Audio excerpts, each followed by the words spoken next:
Hello and welcome to the Sunrise Road. This is a podcast with conversations that connect and weave hope into the fabric of our shared lives. My name is Melodie Jones-Poynton. And I'm Thomas Dimmermuth. And I am super excited about our guest today. My friend Tut is with us, Tut Kailech, and I pronounce that in a Swiss accent right now. That's the first. Tut is a refugee from South Sudan. He's now an American citizen. He is employed as a community builder and marketing specialist for a local nonprofit called NeighborWorks here in Lincoln. And we were talking about that too. You wear a great many hats, and you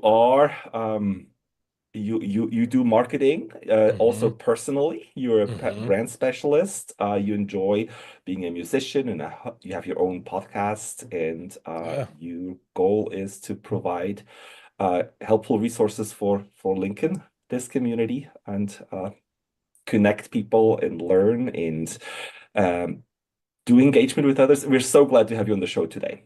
Thank you. I appreciate it, guys. I'm excited to be on this platform, talk to folks. Hopefully, folks get some value from our conversation, and I know it'll be fruitful. So, thank you, guys. Thank you, Melody, and thank you, Thomas, and Vince in the background. Yeah, yeah. So to I already hinted at it in the introduction, your many hats. Which one do we Yes. want to pick on first? Let's talk about the hat that I wear the most, 40 hours a week, 40 to 50 Uh-huh. hours a week. NeighborWorks Lincoln. So I work as a community builder. I serve as a community builder for NeighborWorks Lincoln. So NeighborWorks Lincoln is a community housing development organization. That's just a very professional term of saying that we help folks in the community find homes and we help develop those communities. So we actively partner with residents, businesses, city departments, elected officials to increase the supply of affordable housing and strengthening neighborhoods. So what we really do is open the doors for folks to achieve their dreams of home ownership and for others who are committed to strong um, and accessible neighborhoods. So my day job looks different all the time. What I mostly do is meeting folks where they are. I've been at NeighborWorks. It's going to be 4 years in January, so I've learned a lot in this role. Now, what we mostly do is hear from folks, go to them, have actual genuine dialogue, and understanding what really matters to them, what challenges are they facing, but mostly what opportunities are there. Because we can sit and dwell on a lot of the challenges because there's plenty. Mhm. But we want Mhm. to focus on the possible gifts that folks have, the institutions that are around to help that goal become possible. So we use an asset-based community development approach. So we don't look at it from a needs kind of focus. We look at it at a strength focus. What strengths do folks have individually? What are some of the assets that you have in your neighborhood? Most folks Mhm. don't typically do like an inventory of like, oh, what institutions are around? What places of worship are around? What parks are around? So we try and make folks understand that they, within themselves, in their community, have a lot of resources, and it's just being, I don't know, crafty enough to strengthen their neighborhood. So, what activities do we do in community building? Hmm. There's a lot of beautification projects. We just got done putting up a mural in a historically black neighborhood called the Malone and Holly neighborhood. One of the huge, it's a huge installment. We beautify, certain parks. We help clean up neighborhoods, organize community cleanups. We host town halls, bring in residents to the table so they can talk with city representatives and ask them direct questions and have them all in one spot instead of having folks running around. So the Mhm. importance of being equitable and accessible are very important in these kind of conversations. Another thing is just working with our other institutions and other partners on how can we do this comprehensively, where it's not just home ownership focus coming from NeighborWorks?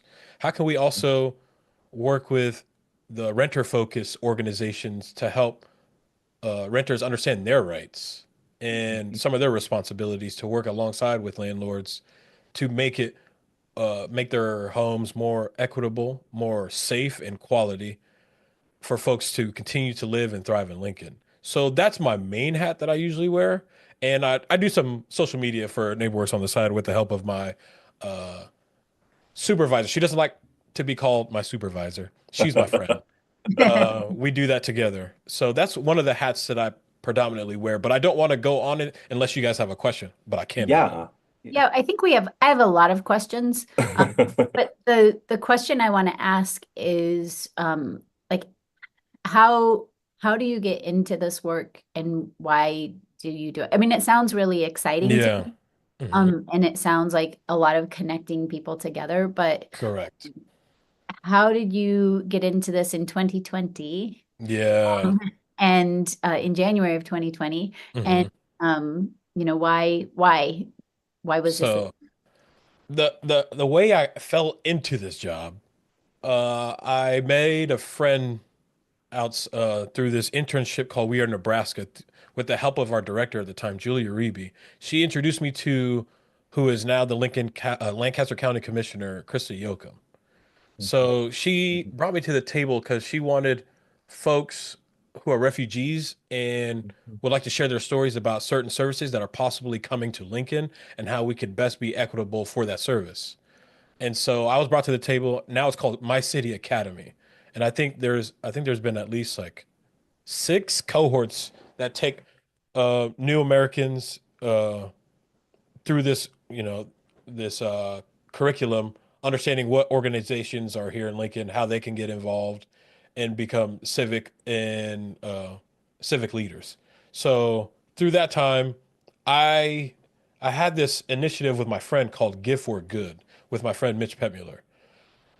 We started to see a need, especially in the work that I was doing at Civic Nebraska at the time.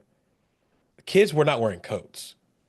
But I understand kids can be stubborn. Kids just don't want to wear coats. They're going to be inside all day, is what they say, right? But I started to see like a pattern. These kids did not have coats. So I just went to my friend and I was like, bro, I think we should do this. Let's just use our social media and just market that we're going to be meeting at Seacrest Field or Seacrest parking lot, and we're going to be organizing winter clothing and accessories. And we did that. We ended up getting 500 coats and other winter clothing accessories. So Krista one day was like, "Hey, I think you should apply for this job." And I was like, "Well, what is it?" Because right now in my head I was like, "I don't have benefits. I'm working two part-time jobs. I'm about to be done and graduated at UNL May 2020." And so it was also a marketing specialist because I was already doing this thing, making a brand called YATO, which stands for You Are the One. And it's pretty much a brand that I want folks to realize the importance that they have and the gift that they can bring to this world. And a lot of the times people don't believe in themselves. They don't have a lot of self-esteem. They compare themselves a lot. And I try to get them out of that mindset to understand like you do have a purpose in this world. There's a reason why you're here. And I want you to figure out what that is. And so you can bring that gift to the world. But first you have to fill up your cup first.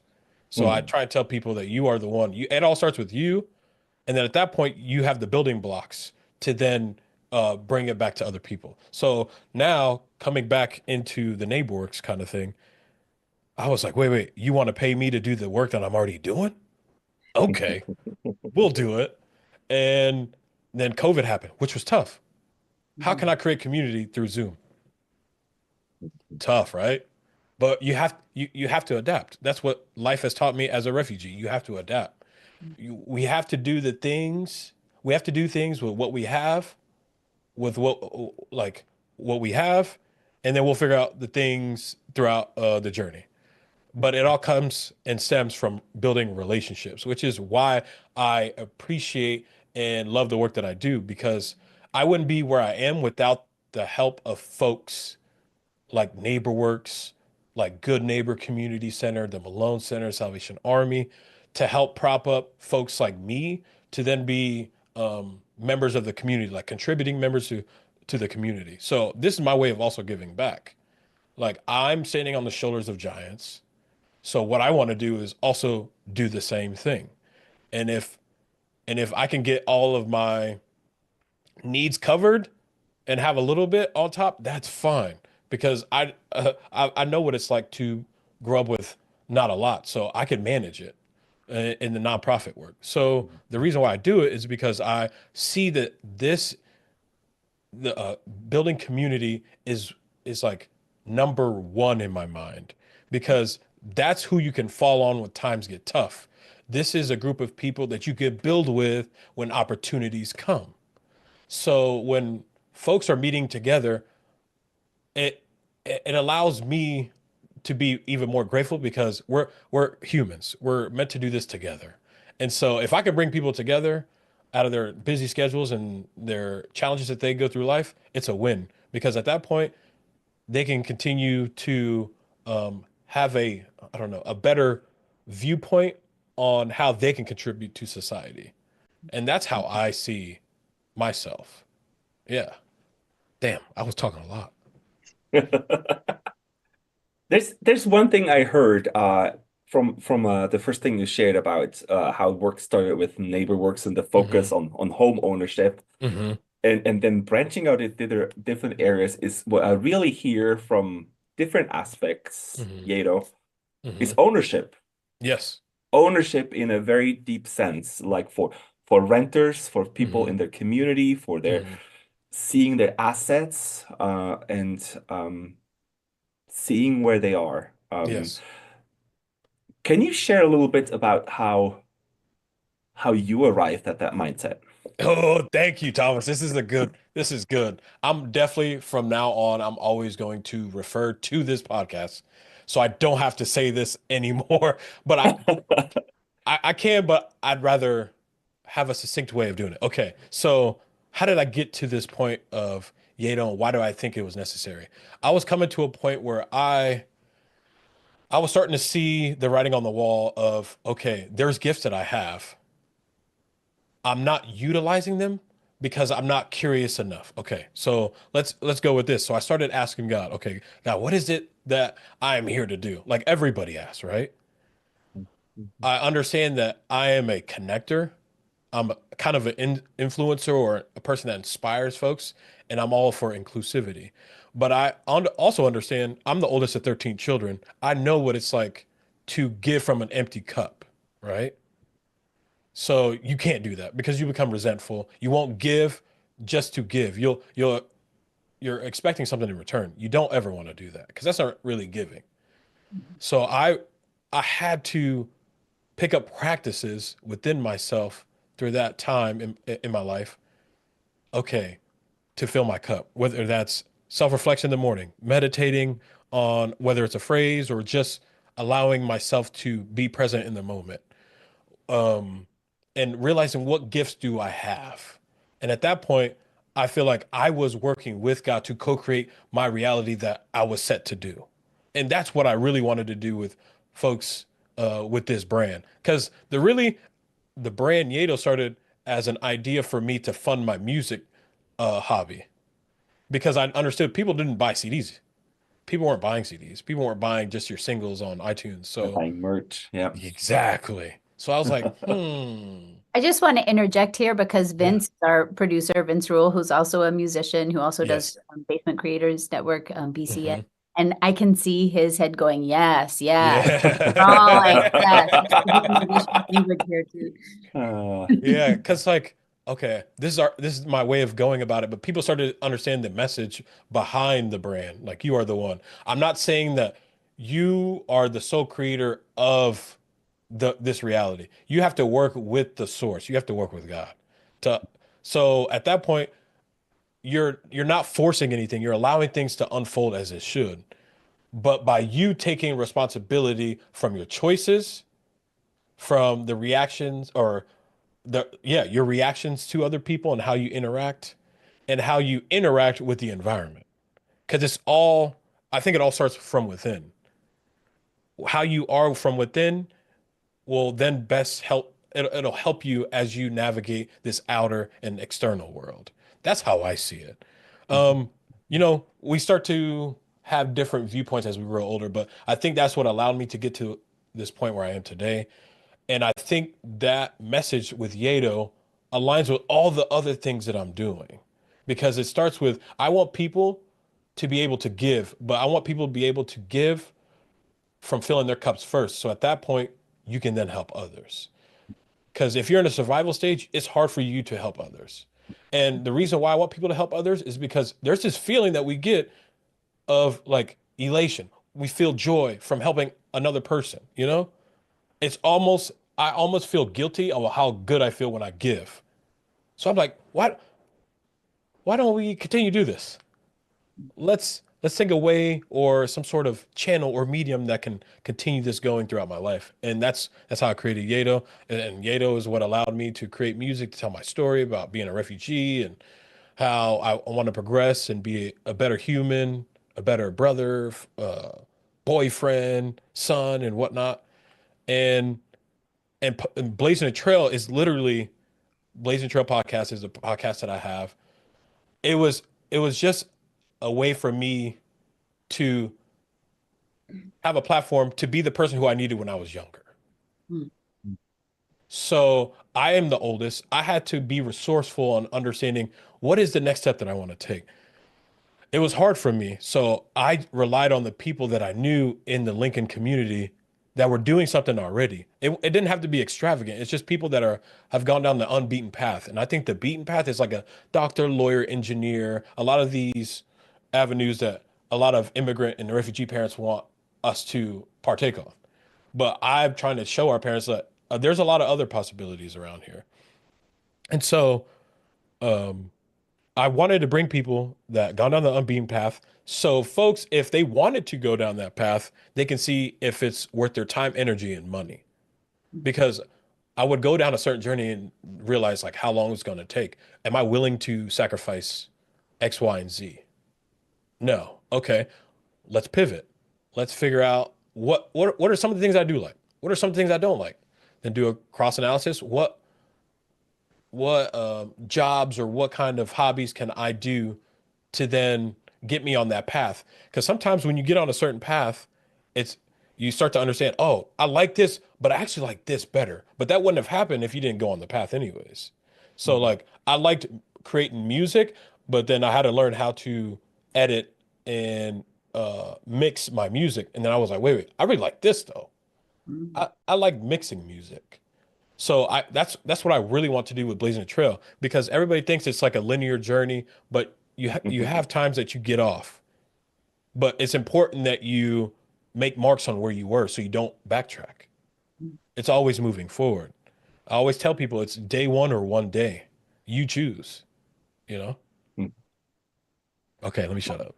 A million sermons in here. So, um, and I Yeah. think, I don't know if it was the Gallup Strengths Finder that you took, but clearly you're using good language for like understanding who you are and what your gifts are and that asset-based development.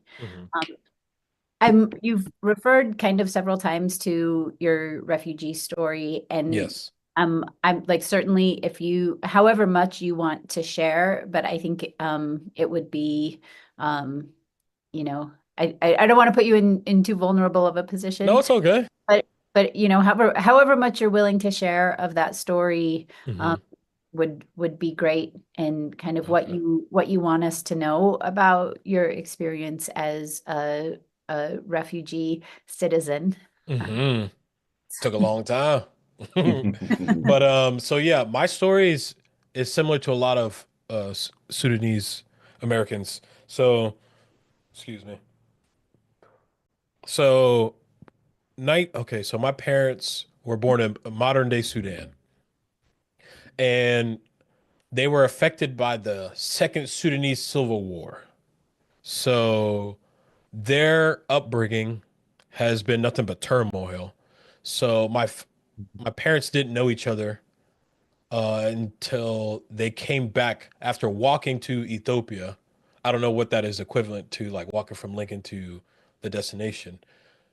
They went to a refugee camp, and then when they got back here, they met each other, and then things were still rocky. So then my parents walked to Nairobi, Kenya, and which is, I think it's like from here to Kansas, like walking to Kansas. Mhm. And so at that point, my mom was pregnant with me, and then I was born in a refugee camp called Walda in Nairobi, Kenya, in 1992. So as soon as I was born, my parents filed for sponsorship to come to the States.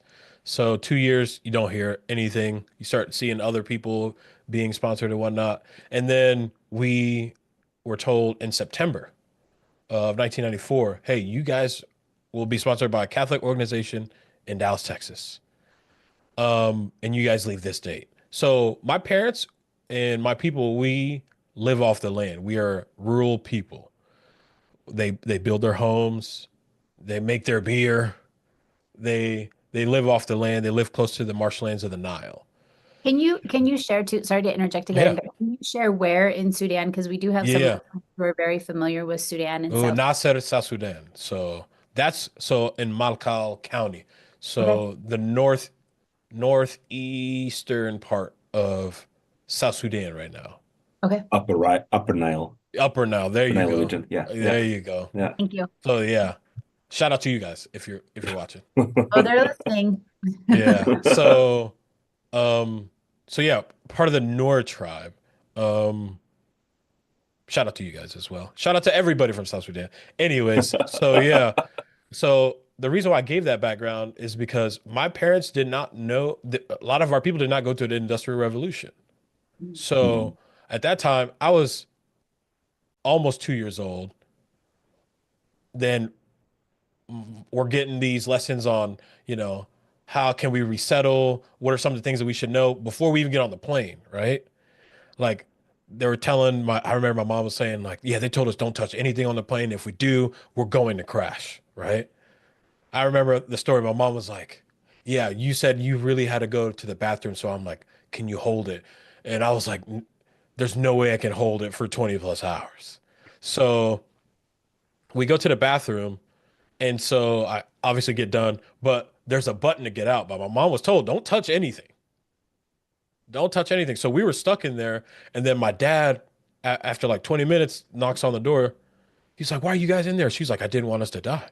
So that's like the mindset of what we had coming here. So you can understand what the shock was when you see refrigerator. I remember mom saying, like, when we were in the hotel, when we got to I think we flew to New York and then New York to Dallas or something. We were in the hotel for a layover. We ate our food and we put it in a closet, but we didn't know that there was a refrigerator that we could store our food.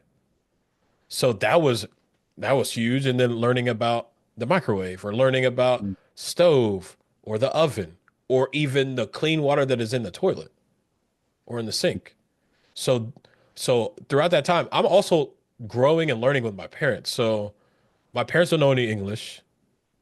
They're having to go work at these like whether it's like a meat market, having these entry level jobs so we could have like a good upbringing. So, but it's hard because like as a refugee, you have to get immersed right away. You only have 3 months of support in a sense when it comes to financial.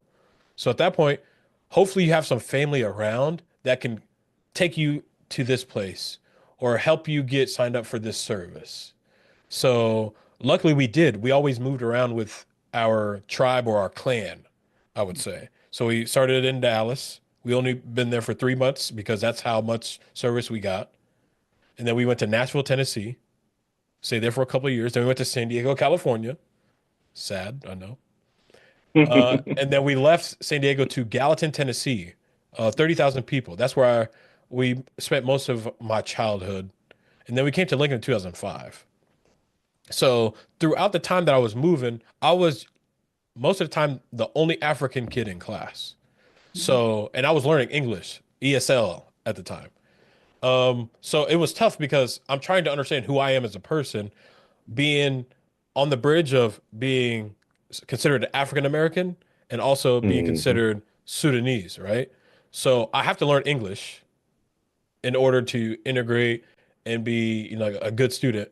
But then I also have to remember mother tongue at the same time, understanding our culture and our traditions.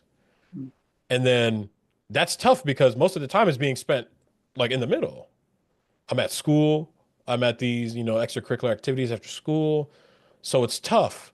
Like there's times where some white kids when I was younger would be like, "Hey, you're black." And I'm like, "Well, the black kids told me that I'm not. They told me that I'm African." And I was like, "They're African too," but they said, "No, you're not." And I was like, "Okay, this is confusing."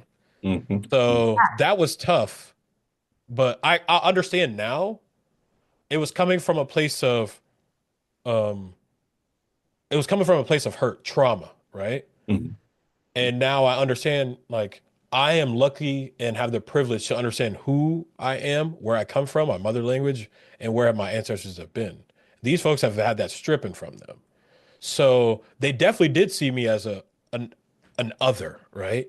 And it's definitely going to be the same way I'm going to be treated when I'm going back to South Sudan or Ethiopia, where a lot of our family is. Like they're already going to see me. They're going to see me that I'm American. So I'm not really Sudanese. So it's literally uh it's like middle child syndrome. Yeah. Mhm. Even Mhm. though I don't even know what that feels like because I'm the oldest. So yeah. So yeah, being a refugee has taught me that some folks need um they call social net. We need these services in order to get past that level of survival. If you want us to be contributing members to society, we need help whether it comes to food, whether in SNAP benefits, whether that's Medicaid if we don't have a job at the time, or school system. School system has to be good for our children to go to, so we can trust these folks who educate and take care of our kids. And housing. Housing was number one. Mhm. And now getting to where I am now, my parents told me, "Oh, you work at where? Neighborhood Works?" And I was like, "Close enough, yeah." They're like, "Yeah, we went through the program, but we didn't qualify at the time." Mm. And so it's a full circle moment. Like NeighborWorks has been doing the work behind the scene. We always say like we're the best kept secret, but I don't want it to be the best kept secret. I want people to utilize systems and services that are around in the city to best uh, to benefit folks and be uh, invested in their communities and in their neighborhoods. And being a refugee has helped me understand like the importance of community. Like if we didn't have folks that would scout out a certain city to see if it's viable for all these families that are willing to come, then we would be stuck in a city not knowing what to do. And that's why I want to be a community builder. I want to give back because I know what it's like and I want to be a contributing factor to make this not a reality for folks to experience in the future. And I'll shut up again. This is really, as you say, this is really full circle. This Yes. is super fascinating to Mhm. me that you start talking, and here we are again. Yeah. Um, yeah. Um, you say me and folks like me. Mhm. Um, what we talked a little bit about that before in our Mhm. before we started this podcast.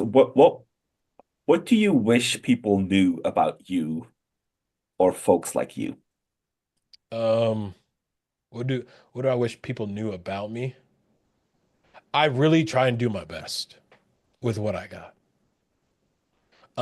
People have an outside perception of what they think my life is like, but I want you to actually meet me where I am. And folks ask me to do certain things, the ask of my gifts here and there, and sometimes it's hard. I've had to learn how to say no. And I want people to understand like I'm doing the best I can, but I've overexerted myself when I first started NeighborWorks because I I want to be viewed as like a competent person who's doing good work, right? But I overexerted myself to a point where I'm becoming resentful of the work that I'm doing that I was proud to do in the first place, or I was excited to do. Mhm. I don't want to have to do that again. I want to be in a spot where my cup is full, that I'm worrying about the things that I need to do before I start work or things I have to do after work, and having a healthy relationship with myself. So then I could be a good boyfriend, friend, colleague, community builder for the community. So if there's things that are going to fall through the cracks, but just know that I'm doing the best that I can. Another thing is, I don't like to take things super serious because life is already serious. Mm. I have the childlike, um, I still I feel childlike because I understand. My mom told me, she was like, things are going to be hard. Life is ebbs and flows, ebbs and flows. So it's better to be, you know, it's better to be joyous than to not, because life will tear you down. So if I want people to know, that is the reason why I'm always like energized, giddy, and laughing, create like having jokes, is because like we're doing serious work, guys. But we also need to be easy on ourselves. And if you see me taking it hard on, like if you see me being hard on myself, please check me. That's what a community is for. If you see that if you think that I'm overexerting myself, let me know, because I will hold it in. Mhm. So what do I want folks to know? I'm trying my best. Um, you can give me feedback, and please give me a yes or no option. When you get when because like my girlfriend told me, you have to start thinking in your mind, it's either a hell yes or a hell no with the certain things that you want to do. Because I have a lot of passion, so if I'm halfway with something, I'm not going to give it my all, and I don't want to do that for people.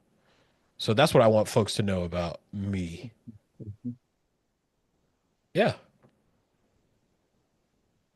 I want to share this hymn that we sang yesterday in church. On the Hmm. way out, there was one person in particular who stopped and said that this just kind of summarizes where she is particularly in life right now, and where I am particularly Hmm. in life.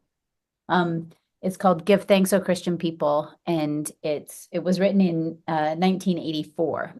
So that happens to be the year my husband was born. So it's a good year. Okay. Yeah. Um, Give thanks, O Christian people, for life and fellowship with all who trust our Savior, their serving to equip, to ease another's burdens, to cope in joy and stress, to magnify God's message, and Christ's great love confess. Ooh, Snap. I love it. Yeah. And I think she was really struck just by that, by that joy, Hmm. that pain, and in the midst of that, giving thanks because we have a fellowship of people Yeah. and we're not alone. Um, and I think too that you're doing great work, and I hear your name dropped around in different circles that I run in nonprofits and working with partners. And so, just want you to know that we see you as amazing and Thank you. Mhm. definitely doing your best, which is pretty amazing. Hmm. Just know that. Mhm.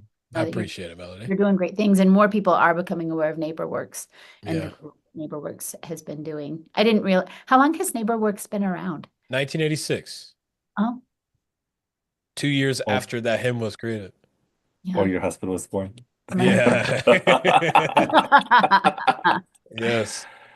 I Um, Oh, I just just want mhm. to there's one thing I go wanted to say. My mom always tells me, she's like, there's a reason why I had to make the ultimate sacrifice, you and your father and I, to leave our family back home to create something for you and your future siblings.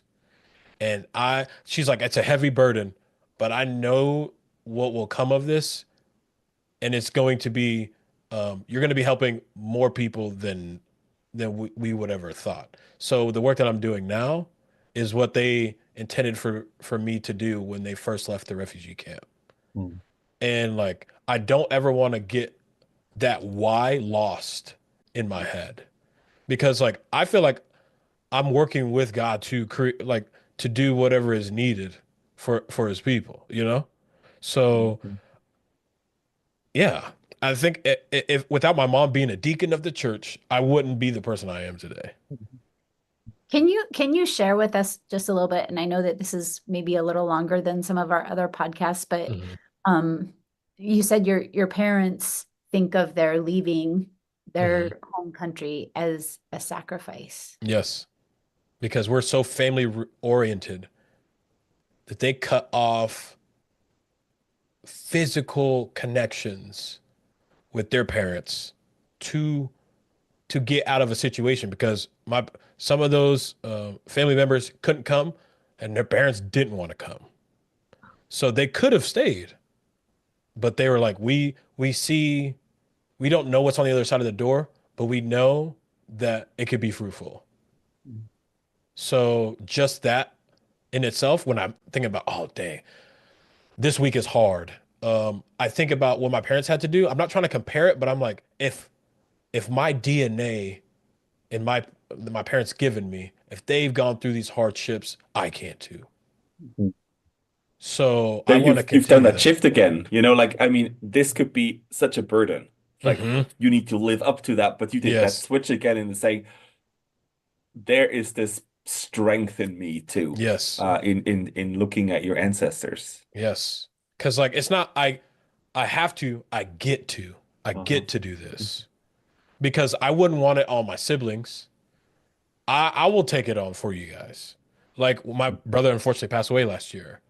Like it was a huge thing to carry because like I had to think about the funeral arrangements, all the other things that we had to coordinate. But the thing was like I knew what it was to have a community. Like I remember we were at my mom's house. All the elders and whatnot came by from different states, and they were like, "Okay, Toot, come over here. Stand up, and I want your parents to be sitting down, and the rest of your siblings sitting down." He was like, "We put our hands on you because we believe in you." I was like, "Whoa, that's huge." They were like, "Do you want your family and your siblings to be on the ground?" I was like, "No." They're like, "For you to be strong, and for you to continue to be strong, your family, you want your family to be up, you have to continue to be strong." And everybody prayed for us, and I was like, "This is strong." Like, I know I'm not doing this by myself. That's why I have this energy, and I know like I might be doing this physically by myself, but I'm not. There's a lot of energies, people praying for me. So I'm like, okay, if I have the means to do something, I'm gonna do it. That's it. And that's why I'm always like, okay, there's a reason why I'm here. There's a reason why people are praying for me.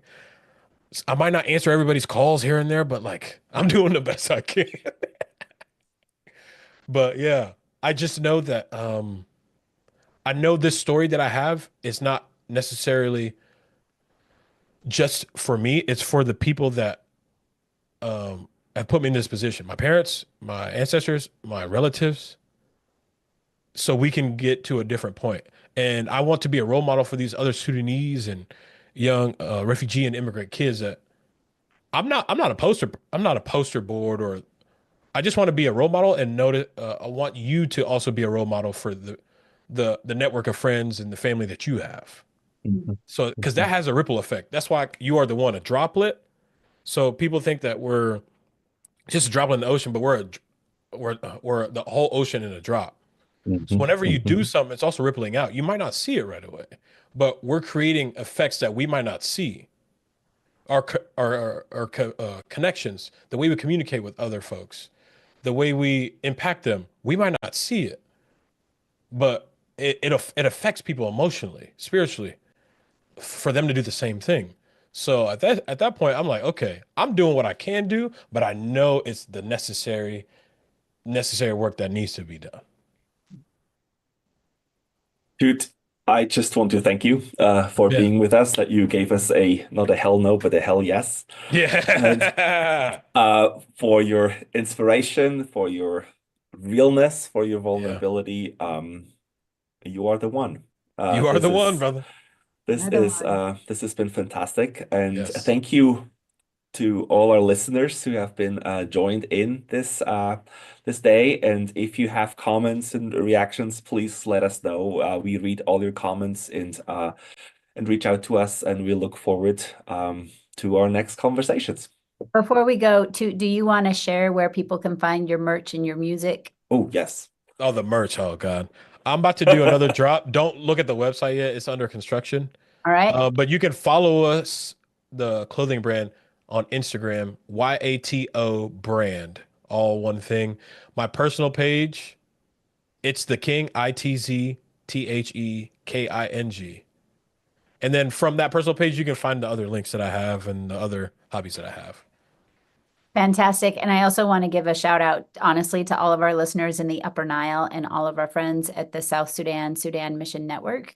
Yes. Who may be listening. And also, finally, it just occurred to me after our friend Will McGuire sang a song yesterday in worship that maybe people would like to know that a lot of the music that Will has been singing over the past series has come from some an artistic collective. We love our artist collective, Yeah. folks at Porter's Gate, and you can find them by just searching Porter's Gate. And it's a lot of music that has been really inspiring for me and for Thomas. And we've been listening to a lot of it these days. And Will just does a fantastic job of bringing it down. So the song yesterday, I can't remember the title of it, but several folks asked where it came from, and it's Porter's Gate. P-O-R-E as in Paul, O-R-T as in Thomas. Apostrophe S in Gate. Yes, and Toot. Yeah. Toot. And again, as Thomas said, thank you all for joining us. And we may have one more podcast drop at some point to wrap up this series. And we hope to have everyone tune in then. And if not, we'll be on a little break until sometime next year. Thanks for listening. Bye.